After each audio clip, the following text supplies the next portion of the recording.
everyone, and thank you for joining us today. This webinar has been organized by Money Life Foundation. For those of you who don't know us, we are a not-for-profit organization working at spreading financial literacy for the past 11 years. Today's session is part of our effort to explain to millions of new investors who entered the capital market after COVID happened exactly what went on at the National Stock Exchange on 24th February when trading suddenly came to a halt around 11:30. Many of you are new investors. We hope that you're going to be here and learn from what you hear from the experts. As you know, the exchange and the regulator have put out very little information that doesn't even begin to answer our questions on interoperability between exchanges, disaster recovery sites, and most importantly, why a technical glitch should leave innocent traders with such huge losses with their trading positions being compulsorily squared off. So you're going to get a chance to discuss all of this. We couldn't have had a better team to discuss this than the people that we have with us today. Mr. Ashish Chauhan, Managing Director and CEO of the Bombay Stock Exchange, was part of the founding team of the National Stock Exchange when it was set up. As one of the youngest people there, he was one of the hands-on people handling the technology. He is an IITian. He has done his IIM from, he's passed out from IIM Calcutta. I remember meeting him all those years ago at Mahindra Towers to understand how NSE's fully automated trading system worked. And he's now at the BSC, and we're really grateful that he's willing to speak on the subject at all today. Since interoperability is also a key issue, and it's the next big question, we have Mr. Piyush Chaurasia. He's the Chief Risk Officer at the Indian Clearing Corporation, which is BSC's clearing arm.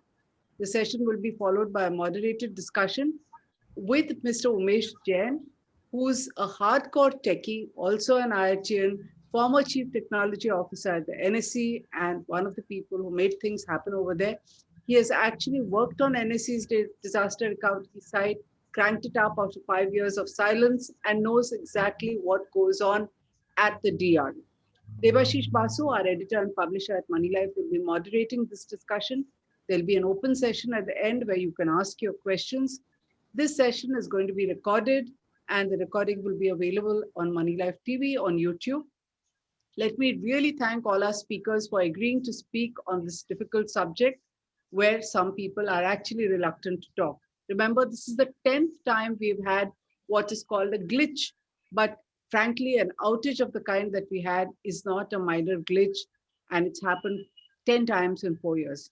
Before we start, a few ground rules. We've kept you all on mute during the session. If you want optimum viewing, keep it on speaker mode.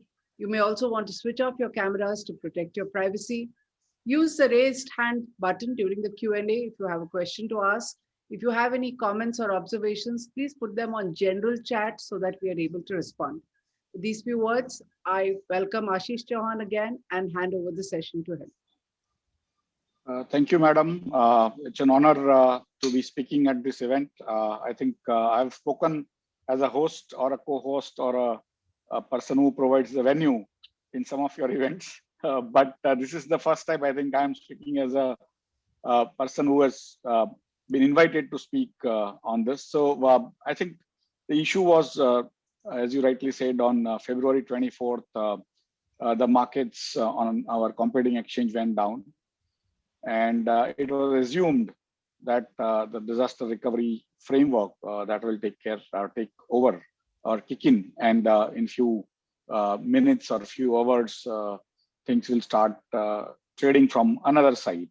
And similarly, the interoperability between clearing corporations, which was in talks for several decades now, actually was implemented in 2018, and it was in a way a first chance for it to be working and shown to be working, and somewhere on the line it stopped working, and that's one of the reasons why I'm here today, because we are also involved. Usually in any exchange, when it goes down, the competing exchange is not supposed to be involved, nor we talk. But in this particular case, because it was made out as if only the stock exchange had a problem and everything else went fine. Basically why I'm here is to also inform you that the clearing, which was interoperability. Now, what is interoperability and what is disaster recovery? right? These are the two things which are not in a way conceptually new.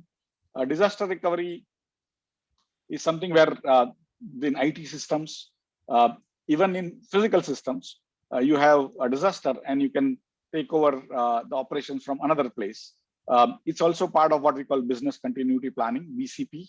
And this is usually hugely impressed upon. Every stock exchange has been forced to set up their technology committees. It is actually reporting to the board only.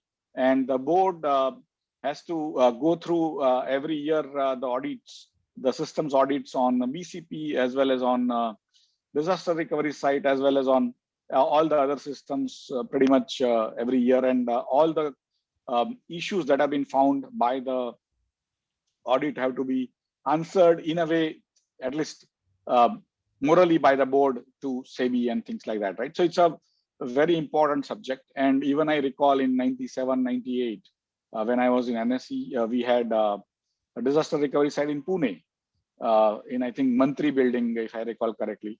And then later on, it was shifted to Chennai. And BSE had a disaster recovery site in what we call the near disaster recovery site or near site in DAKC in Reliance Infocom. And then over last decade or so, we have also got a disaster recovery site in Hyderabad, because they are supposed to be even seismically different in different zones. So if you had one in Mumbai and one in Ahmedabad, it wouldn't work. The disaster recovery site has to be in seismically different zones. So even if there is an earthquake of a very large size that happened in say 2001, still from the other seismic zone, you should be able to take over and things like that. And of course, your data center has to be tier 4, which takes care of all sorts of things going wrong, including the telecom systems going wrong, various link providers going wrong, but also even your electricity providers going wrong, coming from 2 different electricity sites and preferably from 2 different providers, but also your own generators and all. So it's a pretty comprehensive process which has been set up, elaborately done. And slowly all these exchanges were doing their disaster recovery processes in a way, whether they are working or not, checking it out on a weekend on mock basis, only on mock basis, saying we have the same setup there and it's working. See, all of you should see. And that's what our perspective was. Then SEBI said, no, you have to actually make it work normally. That is, you should be able to physically clear and settle also those trades. It should not be sort of a mock trades. And so we started trading from the disaster recovery site on the real basis on Saturdays. So once in a year, once in 6 months, we would announce on a particular Saturday, we will do it. And then we would basically exchanges would end up trading from other sites. Later on, SEBI said no. And SEBI has a technology advisory committee, which is pretty impressive. And they said, no, you need to actually run normal days, because weekend there are not much trades. So you should be able to run normal days from there. And so that also frequently. So we had to do 2 days consecutively in 6 months. So every 6 months, exchange decides and clearinghouse, all of them decide which date, which exchange goes to the disaster site, and then everyone works on that, and all brokers work on that, and that's how this is done.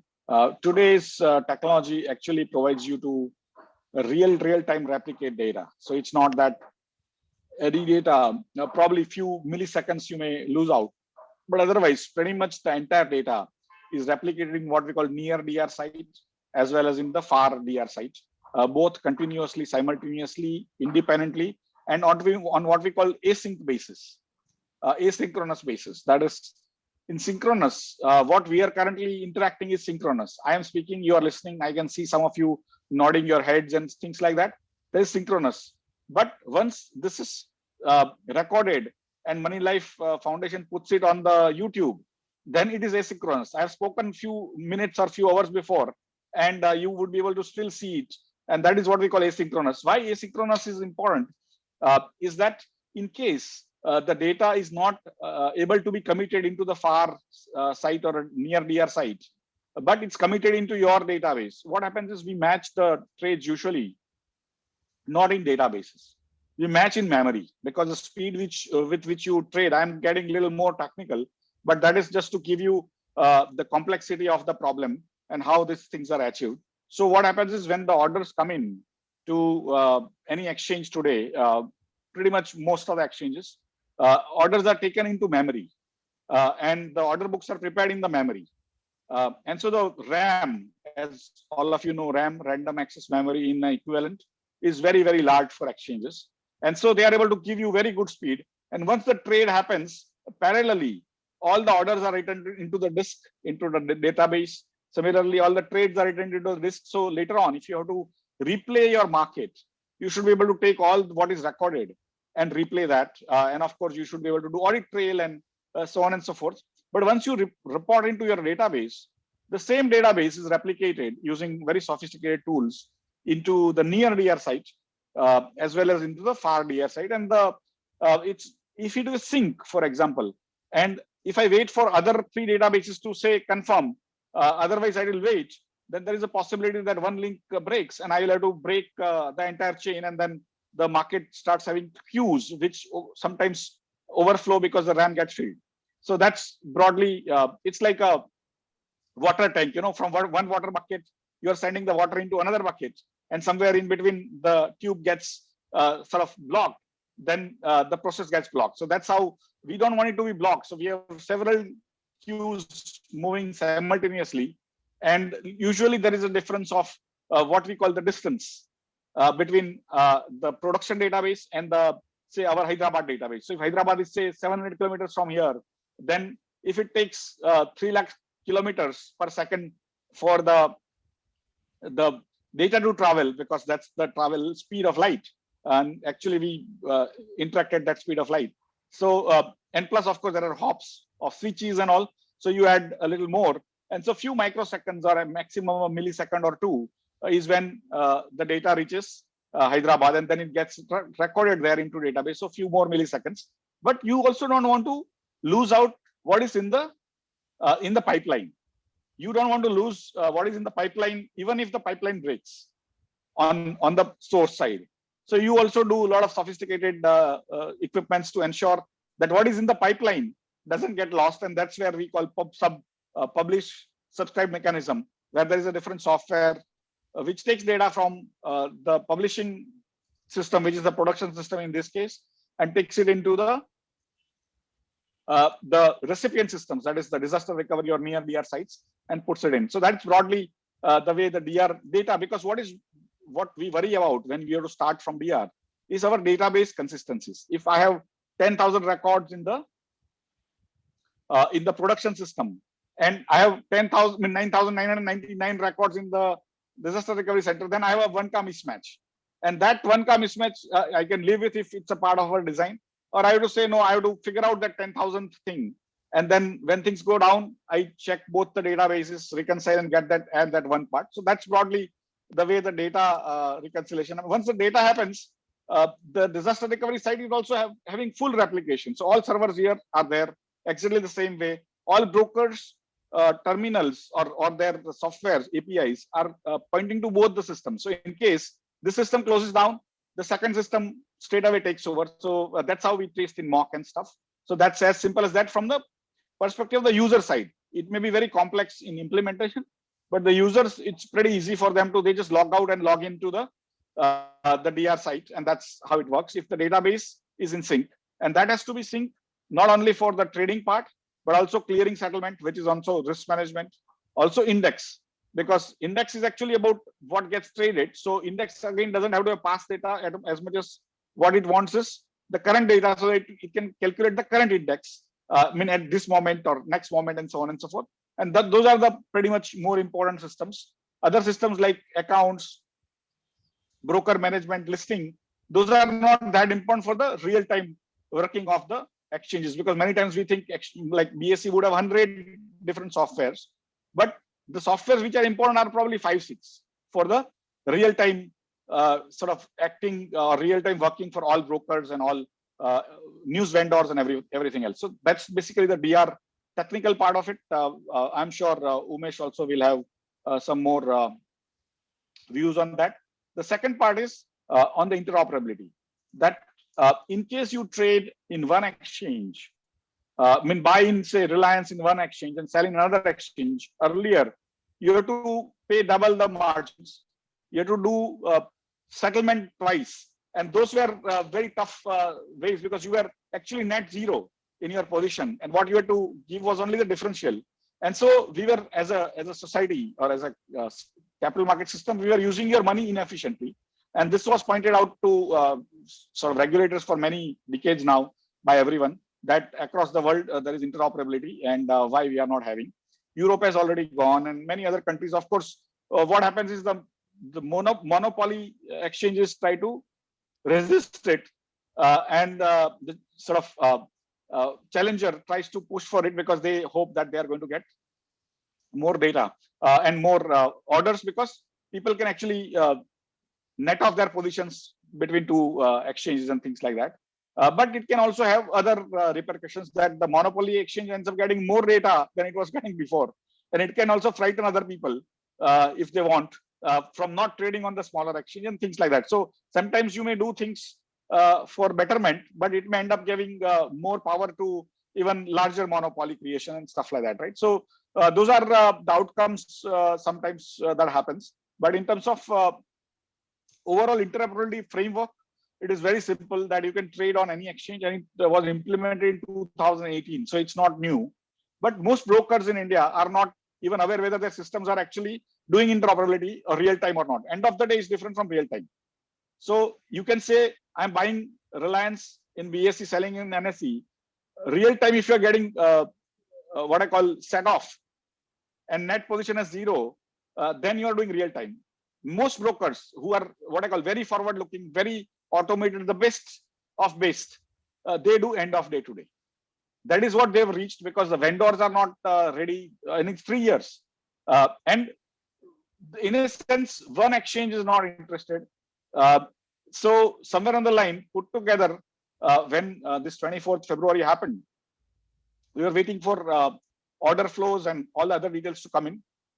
Nothing of that sort happened. Very little came actually, and most of it which came, I mean, we had 40,000 crore turnover, which was surprise, but because 8:57 a.m. before the market opened, around 29,000 crore of Bosch trade happened. So only 11,000 crores happened during the daytime. I think Debash has also pointed out in one of his articles. And our daily volume was 5,500 crore those days. So effectively this became double, but most of that came after 2:45.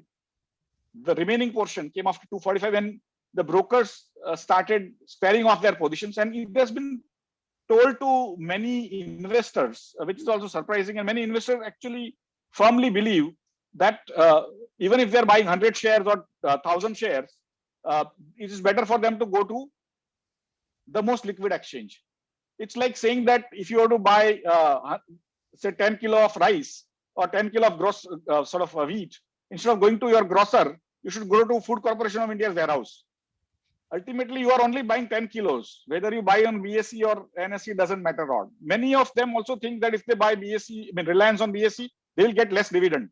And if they buy on NSE, they will get more dividend. No such thing happen actually. So many such interesting, of course, there are other perceptions which have been created that if you trade on BSE, you get income tax notices, you get the investigations from other exchanges and regulators, while as if you do it on other exchanges, it doesn't happen. And so all sorts of perceptions have been created for brokers, for investors, and so on and so forth. So if you see the Twitter hit sort of timelines, many of them were actually clueless. The traders who also tweet, they didn't even have a clue that they can do it, and they don't even have to pay extra margins and things like that. But whatever happened, 2:45 to 3:30, people came out, and then 3:45 again, NSE started. BSE was told basically that we are going live at 3:45, so BSE continued until 5. So 2:45 to 5 is when we got the largest amount of that trade, extra trade that came in. But overall, that is the background. And when I saw in the evening that only the exchange was asked and not the clearing house, that's when basically I thought interoperability also didn't work, and I should also make SEBI aware.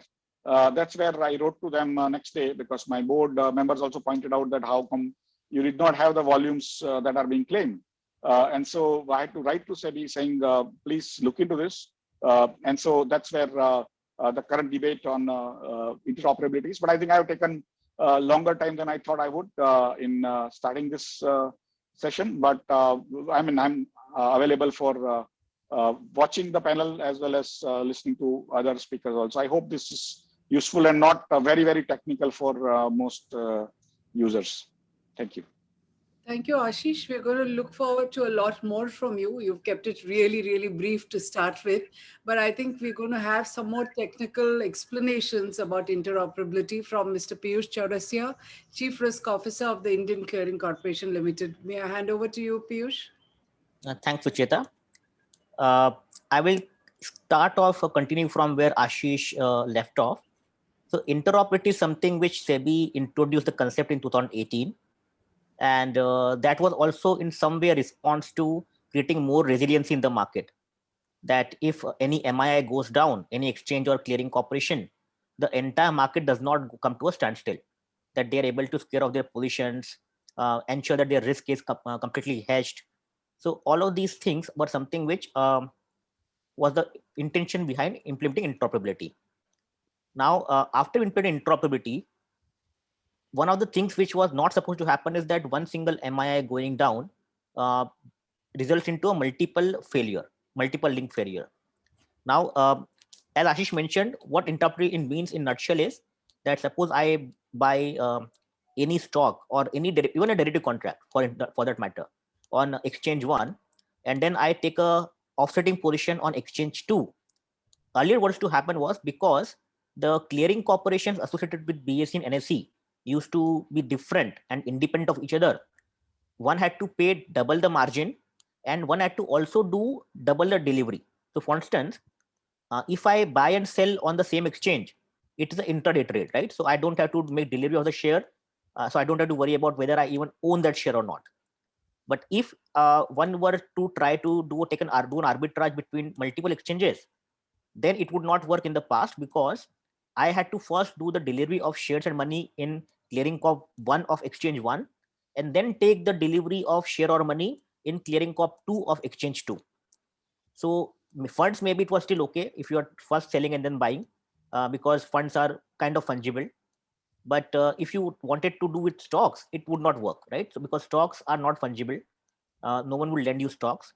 So if you try to do a buy BSE, sell NSE, or buy NSE, sell BSE, unless you had an inventory of the security, you could not do that. You would go into what is called a shortage and auction penalty kind of stuff. So any kind of arbitrage which happens between two exchanges could not be used. Now, after interoperability, what happened was that at the clearing corp level, we are ensuring that the members, the clearing members and trading members, they get on a real-time basis any kind of offset which happens because of the netting of trades across exchanges. So if I buy in the same example, say a Reliance stock on say BSE and sell it on NSE, the margin obligation immediately becomes zero. Not after 5 minutes, not after half an hour, not after end of day, but on a real-time basis, immediately, right? A few milliseconds here or there, that's it. So what that means is that the margin obligation of the broker comes down. So the broker or the clearing member, they can take more positions or build other different kind of positions. Similarly, in terms of settlement also, because it's the same clearing corporation now, because what is happening is that the one clearing member is choosing one single clearing corp. So even the netting happens across exchanges, which earlier used to be separately for exchange 1 and exchange 2, that is BSE and NSE. However, what we have seen, especially during this time of this February 24th event, is that most members, most brokers, both on the prop side and the ones who had client business, had not been able to implement this functionality in their front-end system. So even when the clients were buying on say NSE and tried to sell it on BSE, so first is that in the system it would show double the margin, and it would show two separate positions, not as one single position which has been squared off now. So ideally this shows a zero position, but in the systems of the members, the clients could see double the positions. So they did not know what was happening, and even the margins which were they had to pay technical, because the systems were designed in such a way that the margin would be computed exchange wise, not across exchanges. So even the margin which is blocked by the member for the client is double. So this is nothing to do with the clearing corp margin. So clearing corp is margining the client on a net basis across the exchanges. So when the clearing member blocks the margin for the broker for that client, they are blocking zero margin for such a trade. But the brokers front end systems, because they are not have not till now been built for interoperability, they are blocking double the margin, so A plus B instead of A minus B. So because of which a lot of clients could not square out their own positions, so they had to wait for the brokers to do it on their behalf. Because if they wanted to do it themselves, they had to bring in additional money as margin, right? So that is what happened. So like Ashish mentioned, a lot of trades which happened on BSE happened probably after 245 or 3, when the existing position on NSE were wound on by the brokers on BSE. Now, in terms of interoperability, what should have happened? So obviously, whatever happened was not supposed to happen. So there were enough check and balances in the interoperable framework as well to ensure that if one exchange or a CC etc. goes down, things can still move. But one of the things which was there is that day actually there was little information about what really has happened, what the problem is, where does the problem reside, whether it is exchange or the clearing corp.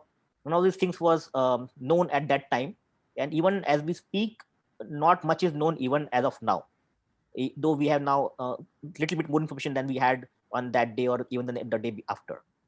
But at least one thing which we all know is from that day itself is that both the exchange and the clearing corporation were shut down, right? So that is not something which interoperability could have basically dealt with.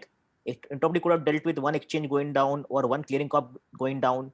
But what really happened was that both the exchange and clearing corp went down, and it was not being communicated to anyone that what exactly has happened. Because even if one exchange, one CC went down, I can say with reasonable certainty that we could have been able to find a way out even intraday to ensure that the clients or the members were not inconvenienced. But anyway, so that's neither here nor there. But interop basically framework was supposed to ensure that these kind of things don't happen. But we saw that on that day, it did not really work the way it was intended, both from the exchange clearing corp perspective and as well from the broker's perspective. So there were probably issues at all the different ends. The exchange was shut down, the clearing corp was shut down, as well as the brokers who had not really implemented interoperability in the manner and spirit it was supposed to be. So I think that is in a nutshell what seems to have happened. I'm happy to answer any more questions afterward if they come, and I'll give it back to you, Suchita. Thank you, Piyush. That was an excellent explanation. I think we now will move to Umesh Jain because he's the one who's actually handled NSC's disaster recovery system. So, Umesh, you've heard what the previous speakers have to say, and I know that you are not at the NSC for the past few years, but I'm sure you have a very good view of what ought to have happened and what could possibly have gone wrong. So, over to you. So, first of all, I think Ashish explained the entire disaster recovery very well, how it works, the near side, the far side, the kind of investments that go into disaster recovery, the kind of precautions that are taken to ensure disaster recovery works. And I know for sure that the disaster recovery works very, very well at the exchange. Since I've been out for last almost 5.5 years, I am not sure what's the current status, but typically things improve and then don't go bad, right? And just to sort of quote back history, Ashish explained very well how SEBI wanted us to run live operations from disaster recovery. And I remember SEBI came out with this circular in September 2014. The date was 31st December for the compliance date, and we actually ran disaster production from disaster recovery side in Chennai in November 2014, 2 months ahead of the circular. Just 1 month after the circular had actually been issued, right? And we ran it very smoothly, though of course the transfer had happened over the weekend and we got it back on a holiday. There was a 2-day window between a holiday and this thing, because that was the first time we were running it, so we wanted to be extremely sure. I know for sure that NSC has the capability to switch on the disaster recovery in few minutes. I think 45 minutes is roughly, if I'm not wrong, the turnaround time, or it was the turnaround time when I left. I'm sure it's got better since then. I think there is one aspect that I would like to highlight. Disaster recovery does not solve all problems. Having a disaster recovery site with investments that it takes and keeping it ready, burning, hot all the time, And let me give a very simple example. Ashish explained very well how within microseconds, actually the replication happens, right? Now, there are scenarios where the disaster recovery site will not work. So before you take a call to move on to disaster recovery site, there are other considerations. Once you take a decision to move to disaster recovery site, it can be reasonably quick, automated, and everything. Three conditions which I can straight away share, which are plain vanilla conditions. For any reason, the disaster happened due to data corruption. If your data has been corrupted in the primary site, imagine sometimes you try to open an Excel file and Excel file is corrupt. A message came in which is corrupt and somehow it corrupted the data that is there existing on your systems. Now, since the replication happens automatically, the data on both sides is corrupt. So even if you switch on the disaster recovery site, it's not going to work, right? Second area, if you have a software issue, there's a peculiar situation, and for whatever reasons, we have encountered situations where after 200 billion messages that we received, you encounter a situation where the software could not handle one particular exception, right? Now, the same software is deployed on the disaster recovery site, right? Now, for one to identify, and the third situation, where so in software it will not work, in data corruption it will not work. The third thing is if your telcos go down and you have a mash of 2 or 3 telcos trying to support you.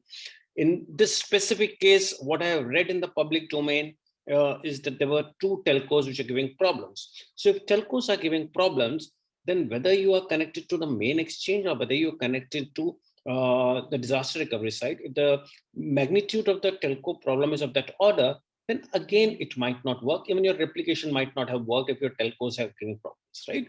I'm just giving 3 simple examples. There are many other conditions and many other considerations when you take a decision. So coming back, for us to know whether it is a data corruption, whether it is a software issue, whether it is a telco issue, one needs to investigate. And when one investigates, it's not always in a very time-bound manner that you can actually reach the root cause of the situation. Of course, you deploy many tools, very sophisticated tools to figure out very quickly, pinpoint and say where exactly the issue might have happened, what might have caused the issue. But it's a matter of chance that you may be able to find that issue quickly, or you may not be able to find that issue quickly, right? So now coming back to why disaster recovery could not have been invoked. So again, I must qualify whatever I say. I have no inside information on the current episode. I'm just speaking as a technologist and someone who's also worked in exchanges and how this works. So the question is, the point in time you take a call to switch to disaster recovery site, things can be reasonably optimized and can do it very quickly. But to take that decision that let's move to disaster recovery site and let's work out of it is something that unfortunately cannot be bound by time, right?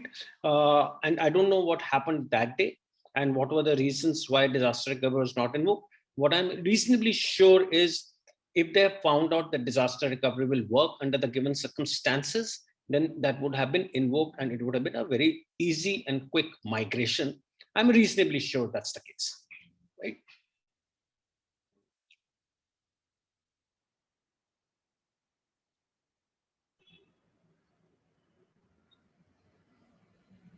Umesh?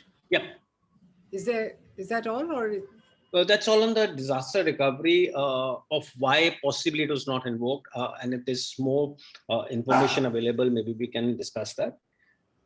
There are quite a few other things we do to make sure that disasters don't happen in the first place, right? So the entire life cycle of disasters management, it does not start from the time disaster happens or things like, right from your design stage, you start thinking of how to design systems which can handle disasters, which first of all do not fail. And if they fail, we can bounce back very quickly, right? So you try to prevent a disaster by designing it correctly, by testing it all through, etc. Second thing that happens is that you put in tools to see if you can preempt the disasters. Some disasters happen suddenly, some disasters are built up slowly over a period of time. So the tools help you identify if there is any built up leading to a disaster. Okay, so one example Ashish talked about was things are held in memory.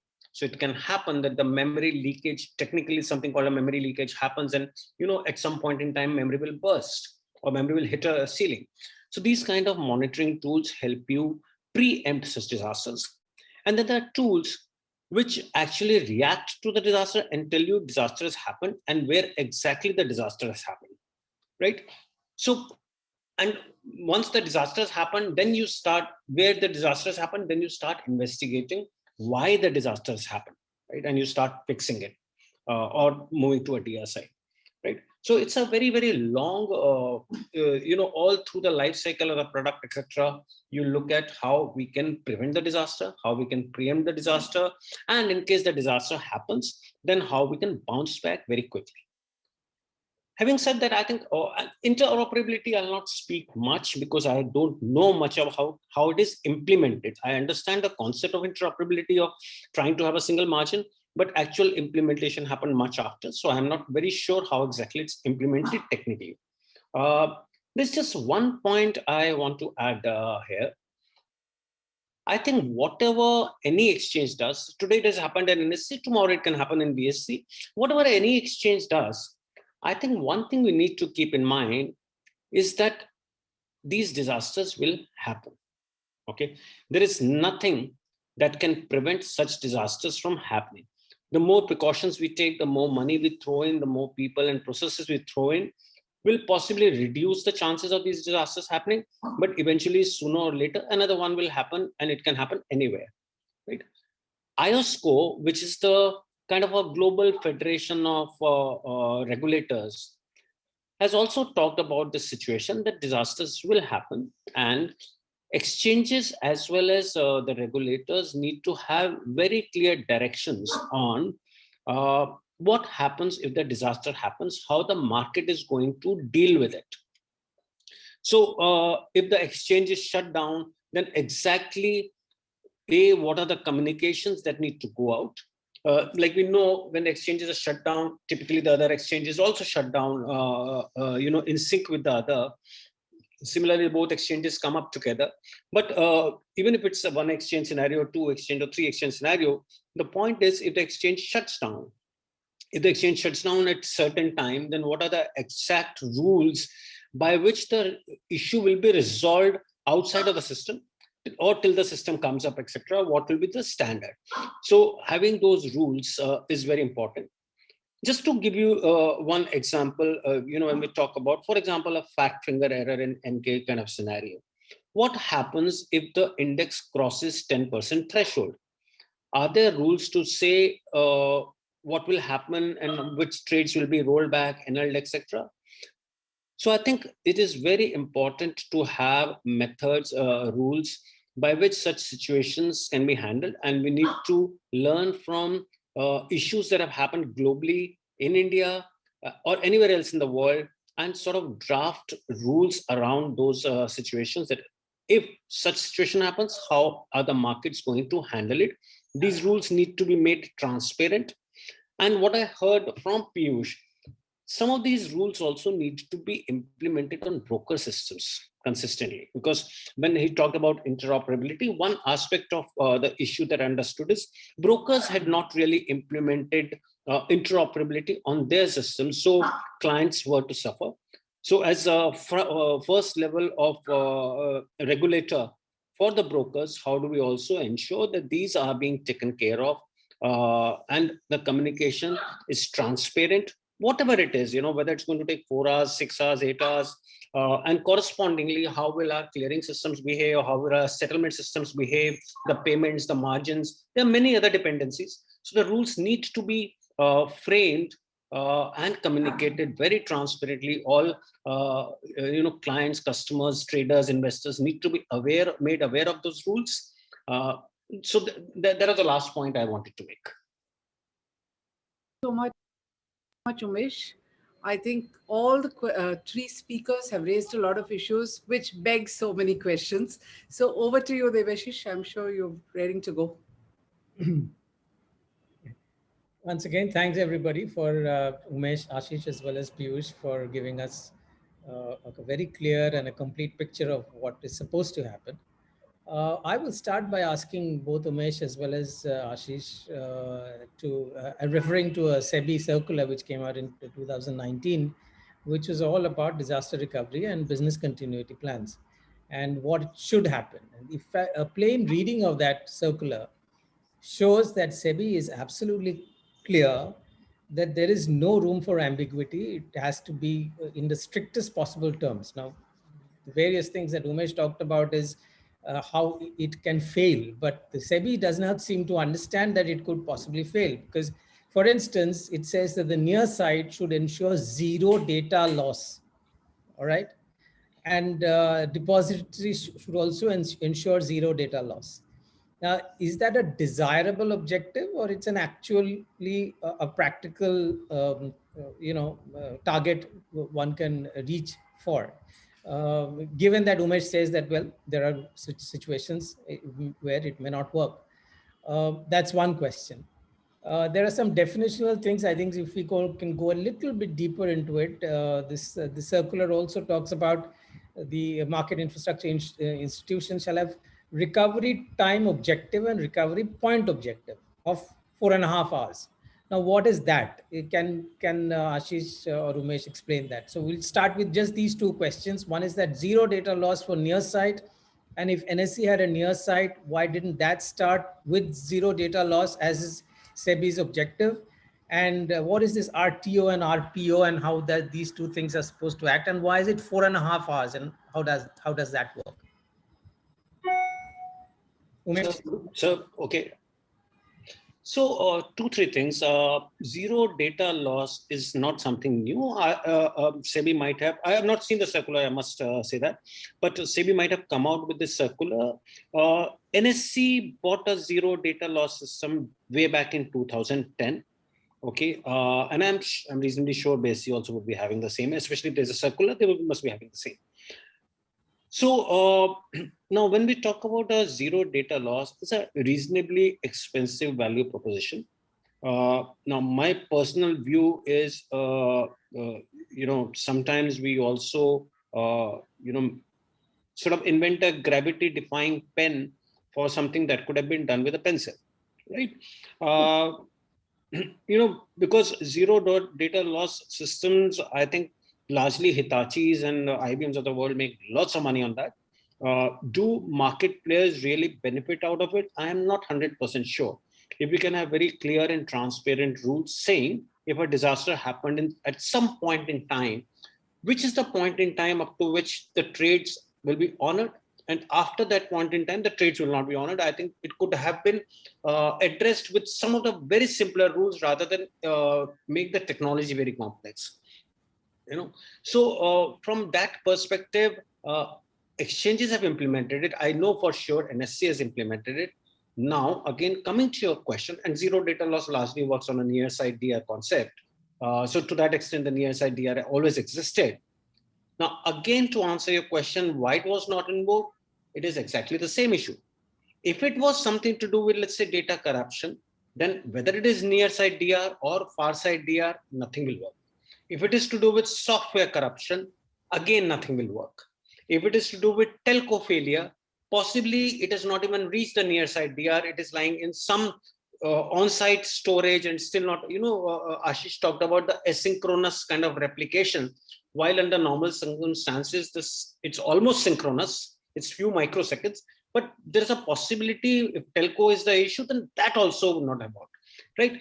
Very, very remote possibility. We talk about 5 nines kind of reliability, which means 99.999% things will work. And you pay almost 100x premium on technology to get to that level of reliability, right? Typically a server would cost 4 lakhs, but you would end up paying 4 crores for a server because it offers you that kind of reliability. I'm talking about the exchange business, right? So now again, whether it is a near side DR or far side DR, wasn't that invoked, depends on us knowing what was the root cause of the issue and why the organization did not decide to move to DR, because it looks like the organization decided not to move to DR, because even when they came up on the same side. Now, RTO and RPO come in. I'll explain what are RTOs and RPOs. They'll come in only after you take a decision to move to DR. And RTO very simply is that once you have taken a decision to move to DR, from that point in time, how much time will it take for you to bring up your DR site and be fully in production? So if after 2 hours of down, I take a decision to bring up the systems, then the time between that decision and the time my systems are up and running is called RTO, recovery time objective. And RPO is another technical term called recovery point objective, which means how much data loss could have happened. Now, when we talk about zero data loss kind of a system, it means RPO is actually zero. That I could not have lost any trade data, any order data or anything. Order data maybe yes, because the way exchanges work is orders are flushed out completely, but I could not have lost any trade data. So RPO effectively becomes zero. But RTO is from the time you take a decision to the time you actually are fully up and running. That is the RTO. See, my point was to ask about that zero data loss was not that the specific point, but it seems to me that the entire tone and tenor of SEBI's circular assumes that this can happen absolutely smoothly, because there are other things also in that circular. For instance, I'm just giving not this for you to react specifically to this point, but to understand what SEBI wants and what SEBI expects exchanges to be. For instance, it says solution architecture of PDS, DRS, etc. should ensure high availability, fault tolerance, no single point failure, zero data loss, data and transaction integrity. That means that SEBI probably, and including SEBI's technical advisory team, which has probably been consulted before this was issued, probably thinks that this can very, very smoothly and seamlessly move. Is there a wrong understanding at SEBI's end, according to you? Whether, both of you. I would let Ashish first respond to it. Just to put him in a tight spot. The language, that's what I'm trying to get the flavor of this. Because I'm no more in that market, I can speak more freely, but let Ashish respond, then I'll also add to it possibly this someday. I think, my opinion is that all these words are actually technical words and they've been written consciously. They mean specific things under technical terms and they are achievable within that space-time framework. So whatever the technological achievements would have happened in 2018 in the world and also available in India, these words would have been written, right? And they are written in isolation, that much I can tell you. They were written in consultation with exchanges, clearing houses, and everyone else. So these are not words out of thin air. These are not words which are unreasonable. They are reasonable words. They mean specific things, right? And if you achieve that, it may not be zero data loss, but it's considered zero data loss, just to give you a perspective, right? So it's basically about what is doable at that point in time. And of course, later on in 2021, the same word would mean differently and you are supposed to achieve that. It cannot be saying that was in 2018, you had written this, we have only done that. No, the aspiration is to ensure that you get basically incident-free activities in the stock markets. And that is what the achievements all of us have to strive for. And so that, I hope, answers, all of them. High availability is a word. Fault tolerant is a much higher level of activity vis-a-vis high availability. But high availability, when I was studying in 1985, was what I call a great outcome if it had happened, because most of the systems were mostly not available. They used to conk off very fast, right? And so all these words have evolved. Fault tolerance used to mean different things, and there used to be hardware fault tolerance, and then there was software fault tolerance and stuff like that. So there are more sort of evolution situation also in addition to the technical achievements at a point in time. But effectively, these are words that have been put in knowingly appreciating what they mean and what cost it will impose on the doers who try to do that and who have to do it. And SEBI has also set up a framework for auditing of all these words-based systems, and they report to the technical committee of the exchange and clearinghouse, and then their boards, and then boards have to then reply to SEBI saying these are the issues found out by the audit.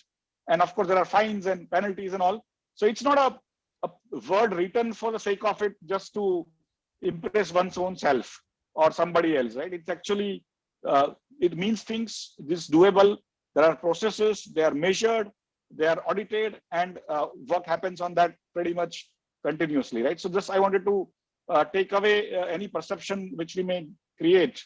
The second thing which I think the same circular which you mentioned of 2019 is that the exchange has to decide that it has to anyway go within 2 hours to the DR site.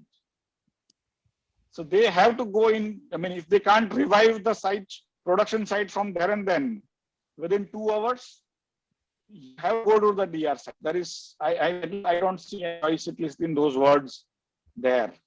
And that is to be announced, right? Even otherwise, you need to announce it to the markets and things like that. So that is another thing which need to be considered, that whether you had adequate time to revive, and if you did not have the zero data loss, which I believe nobody would have, frankly speaking, because if you are able to start even during the day later on, you did not have the data loss. Yep. If you had the data loss, you will have to manufacture the data, which is not possible, right? Right. So if you had the data loss, you would not have been able to start anyway. And if you have a near DR site, which is say 5 records more than the far DR site, you have that time of 2 hours to shift those 5 extra data points into the far DR site, because far DR site has all the servers, all the telecom equipments, which near DR site may or may not have, right? And so you have a right, I mean, you have a time also to shift that and reconcile the data and restart and stuff like that. You can actually do it in a much shorter time. But idea is you need to communicate, and also you need to be aware that this is the regulation existing. Sometimes what happens is it was issued in 2019, and in a way you take it in your stride, and the people who are in charge of operations may not have it in front of them, right? What is I mean, this is like a standard operating procedure, which is almost written there, right? And you are expected to follow. I mean, you are supposed to follow. And when you don't have it in front, probably you don't follow because it's not there in front, right? And so those are the things also sometimes lead you to different conclusions, different paths, which may not have been envisaged. It's not that it's not the correct path. It is that the envisaged path is 2 hours you try to recover the primary site, also reconcile near DR with the other DR, keep everything ready, get all brokers tied up, and then announce that we are going to the far DR and launch it, right? That's how this business is supposed to work as far as it is envisaged in that circular, right? Anything else you do, in a way, is basically, as Umesh said, is an aberration due to the situational constraints you may have. And there, of course, I mean, if you have a situation which says you have a zero data loss, I mean, you have a data loss, then it is difficult to start from there unless you start with the premises that, okay, if I have lost 10 trades or 100 trades, I will live with that, assuming that those trades are deleted or cancelled. And I can issue a circular, suo motu, exchanges are allowed to cancel those trades, even otherwise. And so you could have done that also. But I'm just saying that there are many ways. Once you go to the DR site, with or without full data, you could do many things, right? So that's broadly the perspective I have. Okay. Just to add to what Ashish said, and to some extent it reminds me also of the gaps that exist in thought process between the CTO and the CEO. Sometimes I think it's very difficult to sometimes explain to our bosses what is happening, right? So technologies that SEBI has mandated are no more fantasies. As I said, I know NSE implemented zero data loss in 2010, and believe me, it was a fantasy at that point in time. The amount of money thrown in, etc., was phenomenal. Uh, so fault tolerant is a very simple, in very simple terms, we see all these trucks, massive trucks on the highways with, 8 tires kind of a thing, right? That is fault tolerance. If one tire punctures, the other tires keep running. In NSC servers or exchange servers, you can pull out a server live from the socket. You can just pull it out and the exchange will keep running. You can pull out 2 of them, right? So hardware failure is being taken care of by a technology called fault tolerance. Ashish mentioned when he was studying, a lesser version of his was a fantasy, but now you have fault tolerance where you can have these kind of servers where servers keep coming. So while having not read the circular, from what I heard from Ashish, these are all standard technologies which are reasonably commoditized now to be afforded by everyone. So one can roll this out. The point, what still remains is that despite all this, failures will happen sometime or the other. There might be far and few in between. These are the technologies that will help you prevent failure or help you better handle the situation better technically. Despite all this, when the failures happen, what are the conditions and rules that one needs to go with when such a failure happens? Communication is one most important aspect of it, because also whatever you have envisaged as rules for failure, let's say you have defined rules for failure, that if failure happens, this is the situation. What can happen is you discover newer situations for which you have not defined rules. So a very clear, transparent method of communication to the market, to the participants, etc., is very, very key. So there's nothing called over communication in this particular case. And B, then synchronization between regulators, between exchanges, and making sure everyone is working on the same platform. I think that is very, very key. Having rules to handle such situations, and then in case those rules are not applicable or you are changing them on the fly on that particular day because you're not in such a situation, then communication. I think that is very key. I'll come back to this. I just want to get in Piyush a little bit on the interrupt thing. You mentioned something that the brokers' systems were not upgraded, or they were not upgraded to handle interoperability. Now, can you throw a little bit of light on this? Because this seems like a violation. I mean, SEBI announced something 2.5 years ago, and then it doesn't get implemented. I mean, even we are a regulated entity. We pour through every circular and see whether we are, deficient anywhere, and we immediately try to plug it. But how does this thing happen for such a long period that they are not compliant? So basically, all the members use what is we call as the front office vendors and the back office vendors. Okay, so the back office vendors actually were able to implement interoperability in a very short period of time because they had to. Because what happens is that they have to upload the files from clearing corporations, exchanges, and they have to ensure that there is no mismatch between what is the exchange or clearing corp is giving them and what their own system is computing. Okay, and they are able to process those files. So the back office vendors actually were able to implement interoperability right from day one, because again, as I mentioned, they had to, and which was in a way much more difficult. Let me put it again, let me point that out. But the front office vendors, so right now, just like you have monopoly in many things, you also have a kind of a near monopoly even in front office vendors. Okay. So front office vendors actually refused to do this, despite a lot of members having approached them, and they, from what I know, they asked for an impossible amount of money. So and they said that if you don't pay me so much money, we'll not do it. Even though it was a market-wide implementation, so the cost could have been technically shared across the entire market. But the front office vendors just refused to do it, as I understood, over discussions over months now. And it's not just now after that this happened, but a lot of members have been telling since long time that this is what is happening, that our front office vendors are not doing this. So in some way, it's also a problem of the vendors. So when you, just like all monopolies are bad, so even if there's a monopoly in front office vendors also, that also creates its own set of issues. And they are not regulated. Just to be clear, the vendors are not regulated, while the entities are. All right. So just to understand, this is if this is a stalemate, what you're describing, that they're asking a lot of Odin is asking a lot of money and the brokers are unable to pay or not willing to pay. So in any case, interoperability is not going to work. Even next time, it's not going to work. Yeah, that's a fair assumption. Because if brokers are not able to implement even now, next time such a disaster happens, again, we'll probably be in the same boat. We'll be having the same discussion. Oh, that's interesting. Okay.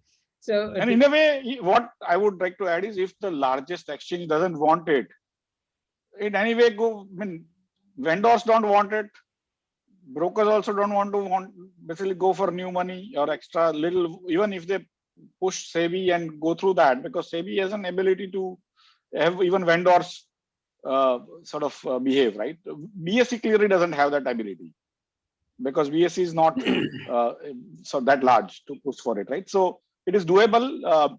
It's just that when the largest exchange doesn't want it, the brokers also, in a sense, okay, you come out, so let's see. Everyone says, I've done it, and nobody's done it, right? And nobody checks it.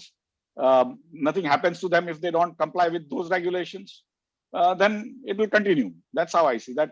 All the noble intentions finally don't result in implementations, because some what I call extremely minor regulations get implemented extremely strongly at every level, and some of the larger policy, even nationally important issues don't get even implemented because of the liking, disliking, the vested interests that move around, right? So in some ways, you need to understand the politics behind also of all this. So on 24th, what happened is because NSE did not issue enough of information, nobody knew whether the exchange is going to start at all. And it was well past 3. And as Zerodha is very publicly mentioned there in the blog, and it's not hidden at all, that they were forced to square off intraday transactions to mitigate risk. Now, in all the circulars that SEBI issues, is there any standard operating procedure? Is what is supposed to be done for in this kind of situations? I'm now talking of the interests of the investors, especially the traders, include mainly the intraday traders, who actually are creating so much of volumes in options market for NSE. So what ought to have happened, quite apart from the information part of it, which of course is a disaster, what NSE has done, just keeping quiet and then suddenly at 3:18 starting it, announcing that they'll start it. But is there a SOP for this mandated by SEBI? Not to my knowledge. And not to my knowledge. Each broker has its own policies. And I think not only Zerodha, probably other brokers also have to do similar things. But only my question is the other way around also. If interoperability was working with all of them well, because they are also people with a lot of money, right?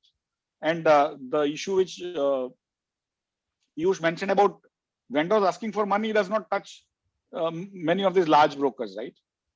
But if the interoperability is truly working for them and they were ready, then they didn't even have to announce.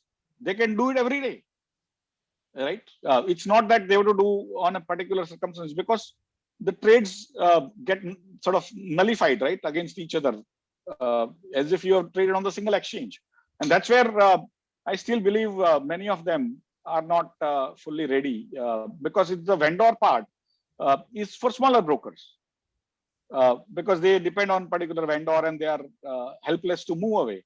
But the larger brokers have basically their large in-house teams. They also have great control over their vendors and all, right? So those are the different. I don't want to give an impression that get 3 vendors and they will be able to do it. It's basically if a road safety, if you don't put the railings in between in the highways and segregate the traffic on both sides, you continue to have a lot of accidents, and you can continue to ask for SOPs. And but if you just put railings, things will basically the accidents will go down drastically, right? And so it's a more of a what I call way of doing things rather than just saying no, but keep on adding more regulations. It's actually execution issue, and the larger brokers, for me, they account for largest portion of volumes, right? If you take today also, most of the orders actually come from colo, right? Almost 70%, 65, 70% trade also come from colo. The remaining, if you take top 20 brokers, they will account for another 80, 90%. So what remains with the smaller broker is very little. But we end up confusing everything whenever, whichever side is convenient, right? So I just want you to tell that for the colo guys, there is no problem because they are doing their own clearing, settlement, their own softwares. They don't require any vendor. The large brokers, the top 20, they don't require to go through the same vendors. They have much more leverage, and whatever is required is doable. And then the smaller ones, right? So if you want to really execute, this is the way to do it. And if you tell them a timeline, then by such time, we have done even more difficult things like this real-time pledge, repledge and all, right? Across the markets, because it was followed up, right? And it is not that it was not what I call resisted. A lot of newspaper articles happened, but still it was done because it was found to be in the interest of the investors, and also somewhere somebody ran with it end to end.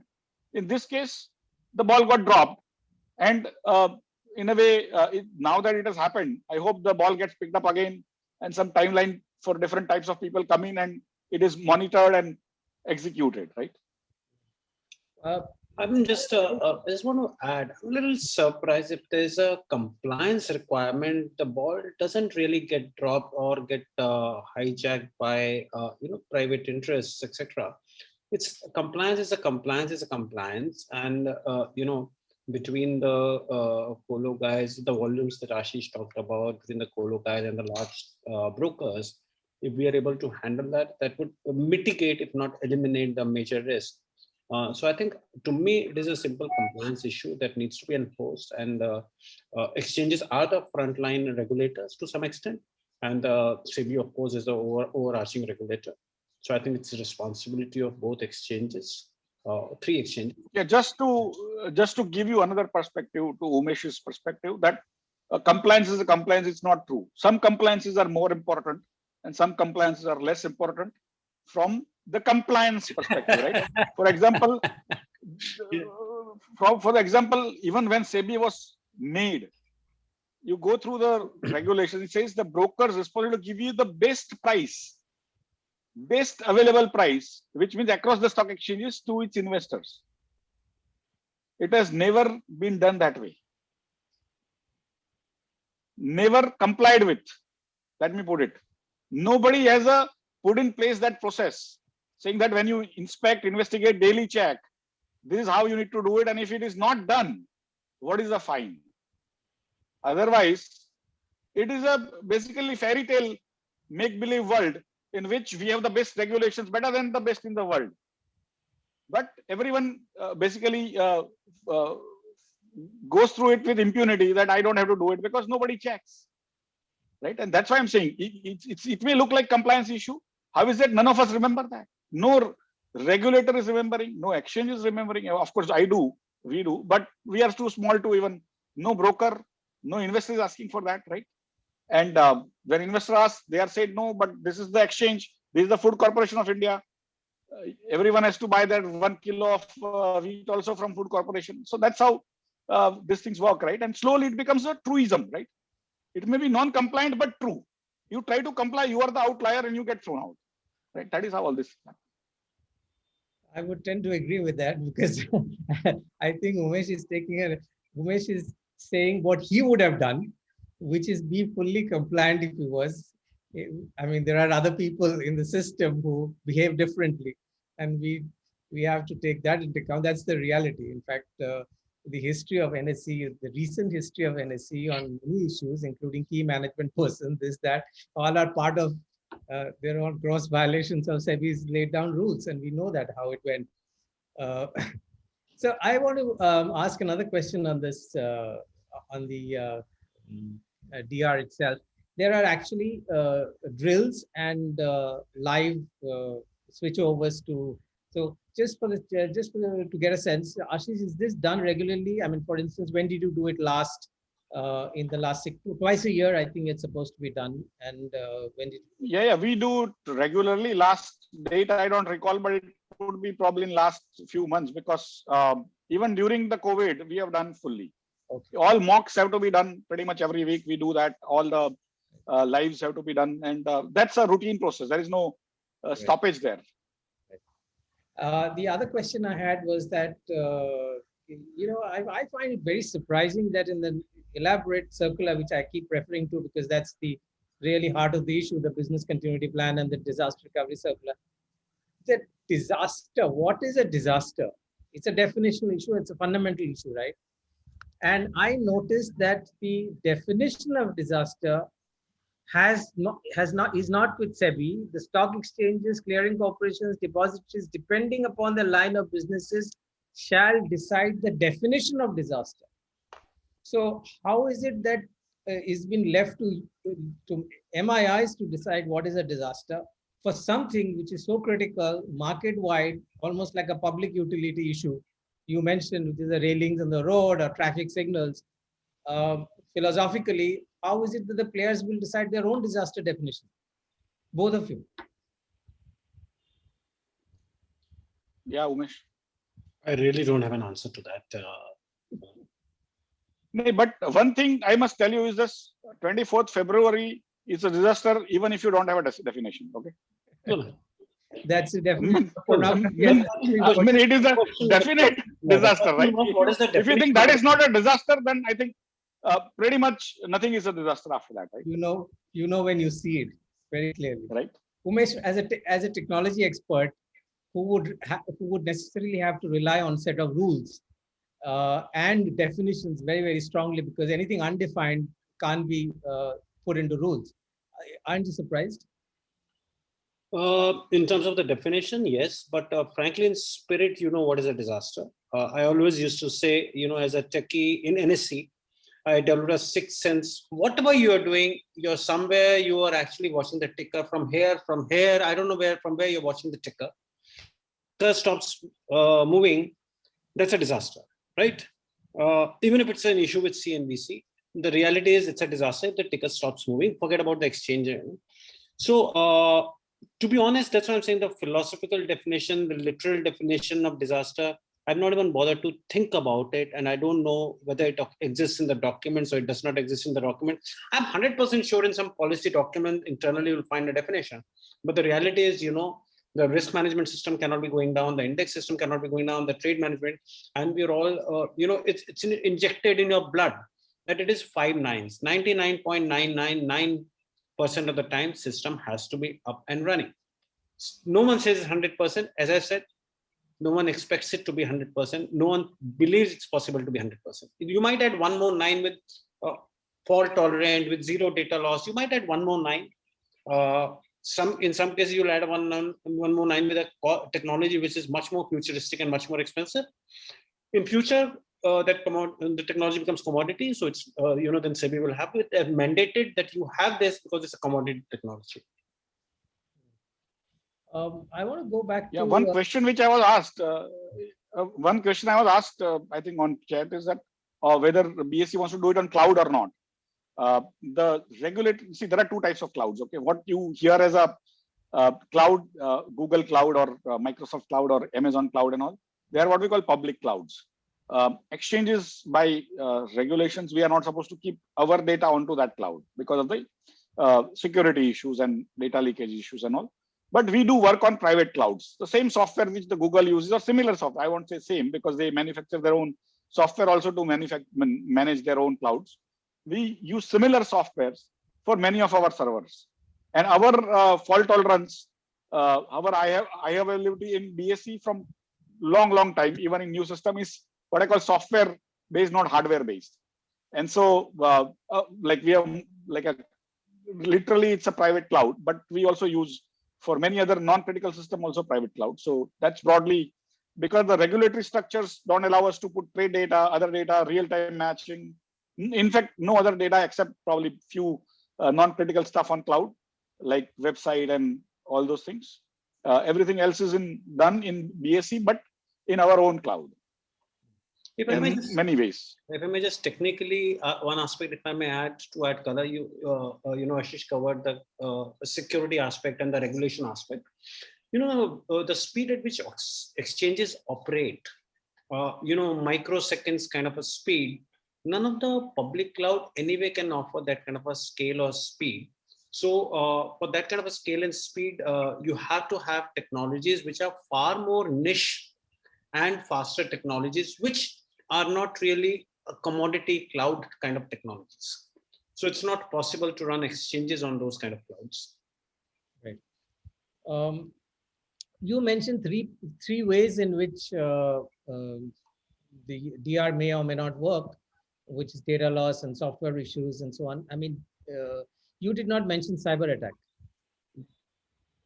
You have any thoughts on that?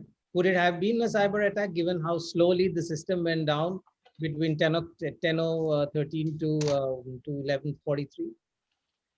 So 2014, I think NYSE or NASDAQ, I don't remember which one, they came out with this particular, they revealed that they had some malware, which had entered their system, injected into their systems 1 year before.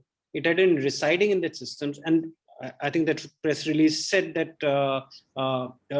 nothing has been lost to the best of their knowledge. They've not been able to do any damage, but there was some malware residing in that systems, right? A cyber attack could have happened, has happened, not happened. It would be all speculation. I would find it highly unlikely because the kind of technologies that get consumed from the security perspective are in the multiple layers of defense. The second aspect is the way internally these systems are wired together. I would find it highly improbable for a cyber attack to have reached the trading system. If they reach the website, maybe they can reach the website. That has also not happened because, again, as I said, they're multi-layered technologies. We used to have these cyber attack attempts. Even when India was playing Bangladesh, there will be more attempts from Bangladesh in terms of cyber attack, just because they were playing a cricket match, right? So we used to fend off all these attacks. So I really don't think, in my view, I'm not ruling out anything can happen, but and as I said, even NYSE or NASDAQ, whatever it was, they came to know of some of these 1 year down the line that there was a malware in the system for almost 1 year. So nothing can be ruled out. But to me, it looks highly improbable that this was a result of a cyber attack. Ashish, what are your thoughts? I mean, if I recall, I think Money Life, one story is on the cyber attack, which was early on into the thing. And it was a more saying, can you rule it out? That is your question. And that article was also about that. And that it happened slowly and things like that. And it looked like a slow train track and things like that, right? And there are especially this kind of attacks which go slowly into the systems, not because they don't attack everyone differently. It's just that it's called, they try to attack everyone same way. The smaller systems fall faster. And then, and it could be basically what is called DDoS, distributed denial of service attacks, even from within. So sometimes you get breached. And as Umesh said, that if you have some malware within, it starts distributing a lot of traffic into the entire thing, and it overwhelms the system. It slowly, the entire thing goes down. And I've been in some ways witnessed many of these things in my career. So as he rightly said, none of us who have been through this grunge from the field and the front line, nothing is ruled out. It is, and when you see it, you realize that you are helpless.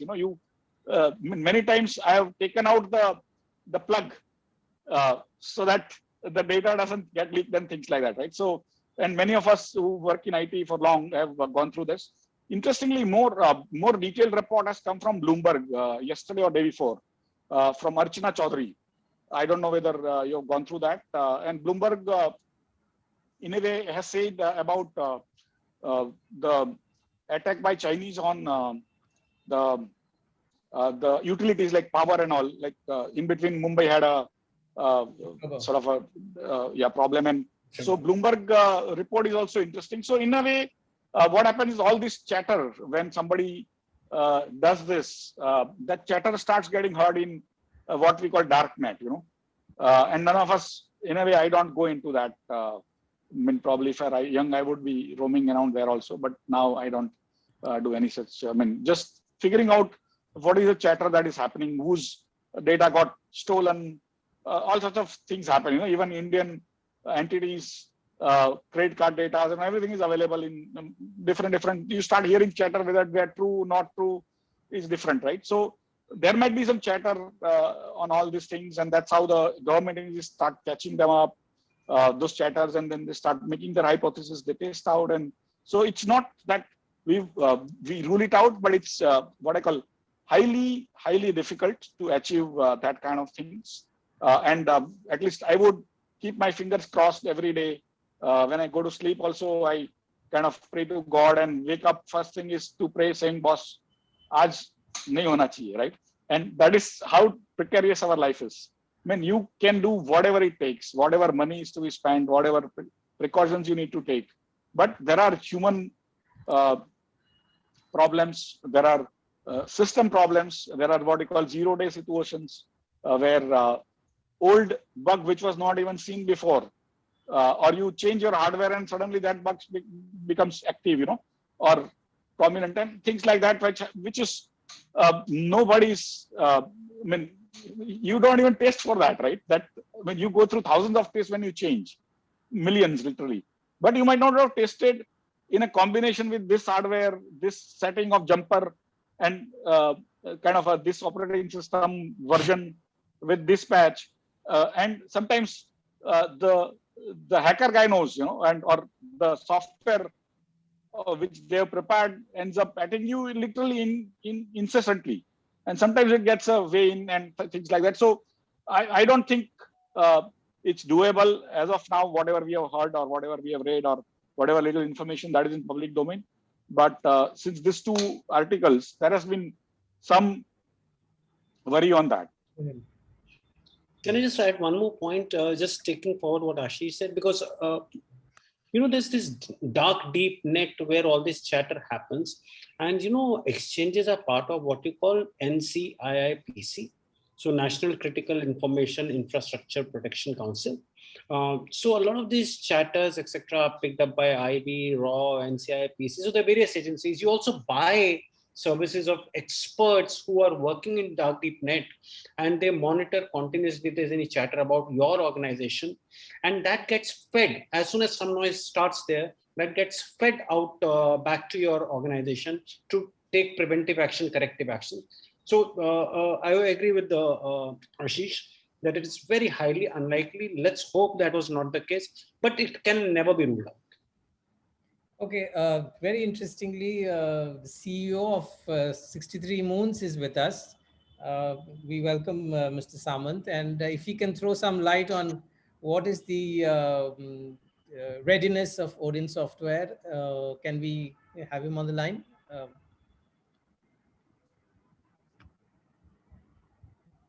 Hi, good evening, everyone. Yes, please. Welcome. I think some speaker mentioned that Odin does not have interoperability. Well, interoperability has been live in Odin for over a year now. So just a clarification.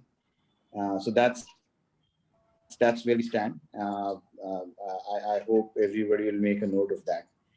And as far as the larger event goes, I think a lot has been spoken already.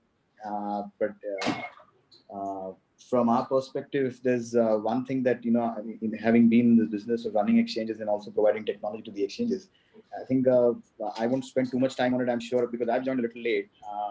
The importance of having a proper BCP DR and the passion with which the DR is the DR drills are carried out, and how well these are being done, and what kind of importance that is associated with these drills, it matters at a time of crisis, and a fearless environment of making sure that you face the truth, find out what it is, and also acting on it very quickly is very important. Another point that I kind of, somebody has mentioned, again, going back to the interoperability, that a lot of money was asked for interoperability. Again, a very false statement. I don't know how this is coming to being said to, we've asked for a lot of money. We are live with interoperability, and that's the fact. So I just wanted, because my team just told me that there's something about the money also, but I also mentioned. So that is as far as what I wanted to say, unless there are some specific questions, because I don't want to repeat what most of the other learned members have said already. Do you have any additional points to add to why interop didn't work? Well, interop, the ground reality, actually, there's a lot that is being said about interop right now, but the ground reality is that over the last year or so, and this is where, it is extremely important for the regulators, the exchanges, and everybody to involve every stakeholder in some of these decisions, and also not only the decisions, also to look at what the reality on the ground is. Now, the reality on the ground is actually the people who are supposed to use the interoperability are the brokers. Okay.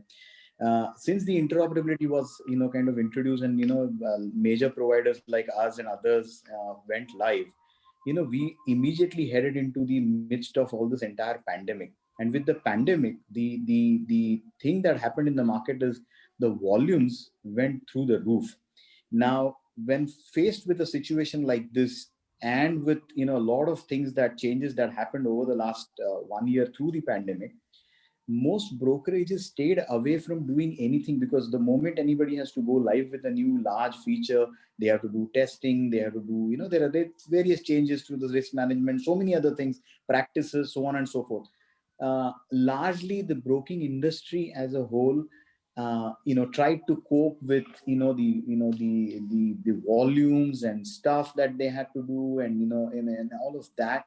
And in a way, interoperability was probably kept on the back burner and not brought to the fore by many, because we've pushed the version out for a long while, but none of our customers wanted to actually test. Now, somebody has to speak to the brokers, and also understand their issues. They also need, whenever there's a major version change, it's easy to, for us to, kind of sit and think that it has gone out in the market. Why isn't it live? People have to engage the people on the ground, especially the operations staff, the IT staff on the ground, and understand from them that there is a lot of work, effort, and all of that is required for any such major change to go live in the market. So that has not largely happened because of other challenges, nothing else.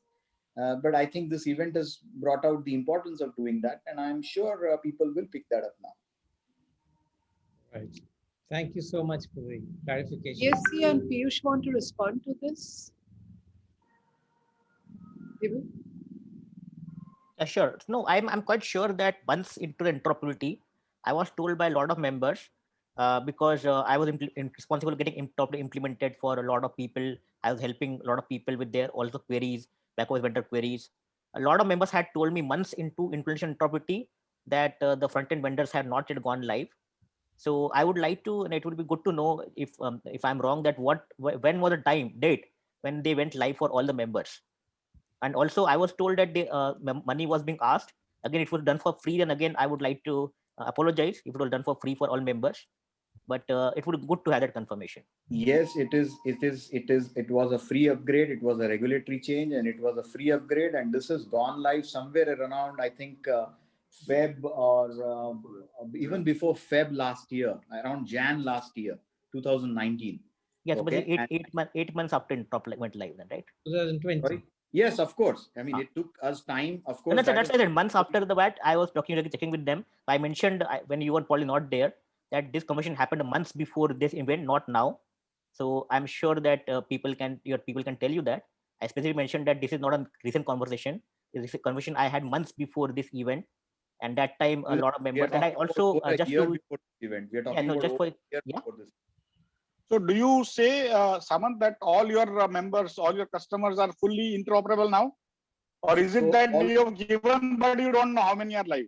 We have given interoperability as a feature to all our customers who are working on our past 2 releases, which are there in the market. It is up to the member to turn on or turn off the interoperability. So that is a choice that the members have decided not to turn on. And it is absolutely a wrong information that we have asked for money. This is a normal update. This is a free upgrade. as part of, it has gone on our previous version, SP23. The current version in the market is SP24, and even we have a latest version which is SP24 plus.